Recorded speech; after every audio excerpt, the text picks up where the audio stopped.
दिशा Salian issue जो वारंवार विरोधकांनी केलेलं क्रिएट हा प्रोग्राम आहे.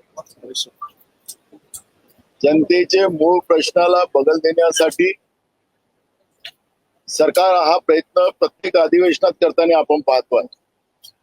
महाराष्ट्रामध्ये जो गुजरात पॅटर्न या सरकारने जो आणलेला आहे त्याचं जे चित्र आहे, लोकांच्या व्यक्तिगत जीवनामध्ये घुसणं, मूळ मुद्द्याला जनतेच्या मूळ मुद्द्याला डायव्हर्ट करणं आणि व्यक्तिशः लोकांची बदनामी करणं हा या सरकारने चालवलेला एक अजेंडा आहे. आणि म्हणून या अजेंड्याला फार काही फोकस आपण करू नका. विधानसभेचं कामकाज आपण पाहतोय, बजेट अधिवेशन आहे. या अधिवेशनामध्ये सरकारने आपलं कामकाज उरकवलं. बजेटमध्ये ज्यांना विधानसभेमध्ये बजेट मंजूर करून घ्यावं लागतं तो तिथपर्यंत कार्यक्रम बरोबर केला. पण आम्ही जे काही प्रश्न जनतेचे महाराष्ट्रातले मांडलेले होते त्या प्रश्नाला बगल देण्यासाठी यांनी चालवलेलं हे अभियान महाराष्ट्राच्या इतिहासात 293चा जो प्रस्ताव विरोधकाकडून जनतेच्या हितासाठी मांडला जातो, सरकारला त्याच्यामध्ये बोलतं केलं जाते, पण त्या 293चाही प्रस्तावावर साधी चर्चा करायलाच सरकार तयार नाही. काल मोठ्या मुश्किलनं 5 प्रस्तावावर चर्चा करायची वेळ माननीय अध्यक्षांनी दिली, पण सरकारच त्याच्यातून गायब झालं. आखरी नाईलाजानं सरकारला तंबी देऊन तालिका अध्यक्षांनी कामकाज बंद करून टाकलं. हे सांगायचं तात्पर्य असं आहे की हे सरकार जे आहे जनतेच्या पैशाची लूट करणार आहे. विधिमंडळाच्या कामकाजामध्ये प्रत्येक मिनिटाला 45 लाख रुपये खर्च होतात. कोट्यावधी रुपये जनतेच्या प्रश्नासाठी, त्यांना न्याय मिळवून देण्यासाठी हे विधानसभेचं कामकाज होते. पण सरकार गंमत जम्मत मध्ये लागलेलं आहे. सरकारला ऐशोआराम करायचं आहे, जनतेच्या पैशाची लूट करायची आहे, हे चित्र आपण पाहतोय. आणि म्हणून या सरकारचा जेवढा धिक्कार केला पाहिजे तेवढा धिक्कार कमी पडेल. मला त्याच्यावर काय बोलायचं नाही. हा मुद्दा असा आहे, हा प्रश्न सातत्यानं अधिवेशनातच का उठतो? प्रकरण कोर्टातला आहे. हा प्रश्न अधिवेशनातच का उठतं? या मुळावर आपण माध्यमांनी गेलं पाहिजे. जनतेचे प्रश्न संपले त्या महाराष्ट्रातले. औरंगजेबाच्या कबरीचा मुद्दा उचलून सत्ताधीशांनी त्या कबरीच्या जागी आता नवीन लाश निर्माण करण्याचे प्रयत्न करतात महाराष्ट्रामध्ये.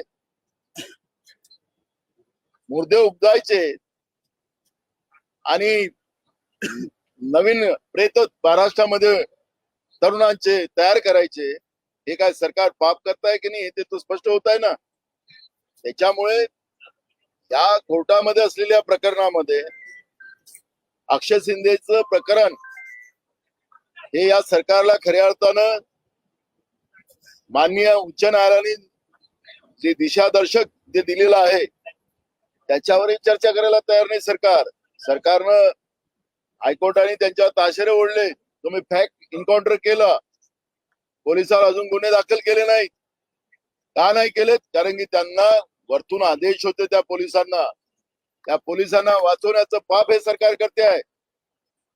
पोलिसांचा आधार घेऊन पोलिसांच्या माध्यमातून गुंडागर्दी करून निर्दोष लोकांवर गुन्हे दाखल करण्याचं काम हे सरकार करताना आपण पाहतोय. हे प्रश्न महत्वाचे आहेत. महाराष्ट्रामध्ये अधिकाऱ्यांच्या माध्यमातून गुंडेशाही करण्याचं पाप, पोलिसांच्या माध्यमातून गुंडेशाही करण्याचं पाप हे सरकार करताना उघड्या डोळ्यानं आपण पाहतोय. आणि कोर्टाने ताशेरे ओढलेले आहेत. का अक्षय शिंदेच्या बद्दलच मुख्यमंत्री बोलत नाही? कोर्टाने ओढलेल्या ताशेऱ्याबद्दल का बोलत नाही? अनेक प्रश्न आहेत. शेतकऱ्यांना कर्जमाफी करतो म्हणून सांगितलं होतं, कुठे गेले कर्जमाफी? आणि म्हणून हे सगळे प्रश्न डायव्हर्ट करण्यासाठी दिशा सालियन सारखे असे प्रकरण विधानसभेच्या अधिवेशनात आणायचे आणि त्या माध्यमातून मुख्य मुद्द्याला डायव्हर्ट करायसाठी या पद्धतीचा प्रयत्न केला जातो. थँक्यू.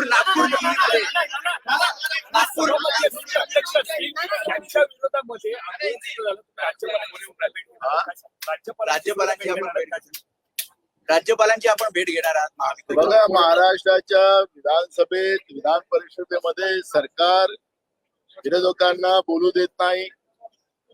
विधिमंडळाच्या कामकाजाचं जी नियमावली आहे त्या विधिमंडळाच्या नियमावलीप्रमाणे कामकाज चालू नाही. सरकार दबाव आणताय आणि दबावाच्या आधारावर विरोधकांना त्या ठिकाणी प्रश्न उपस्थित करायला मनाई केली जाते आणि त्यांचा आवाज दाबला जातो. लक्षवेध्या लावल्या जातात, ते सत्ता पक्षाच्या लावल्या जातात. प्रश्न उचलायचे असेल तर त्यांनीच उचलायचे, त्यांना पाहिजे तसं उत्तर द्यायचं.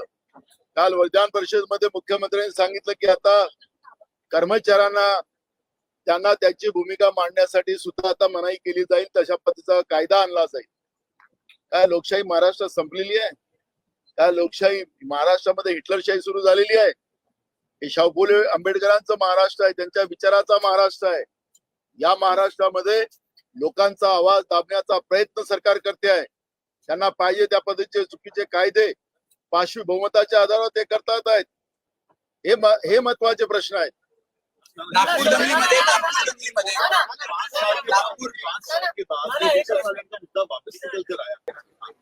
अरे, सुशांत सिंह राजपूत का भी इशू जो मोदी सरकार ने उनके ऊपर सीबीआई लगाई थी, क्या सीबीआई का रिपोर्ट है?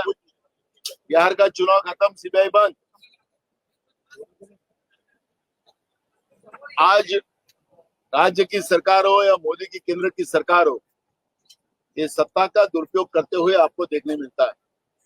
महाराष्ट्र में जब भी विधानसभा का अधिवेशन आता है तब तक दिशा सालियन का विषय लाकर विषय को डाइवर्ट करने का काम किया जाता है.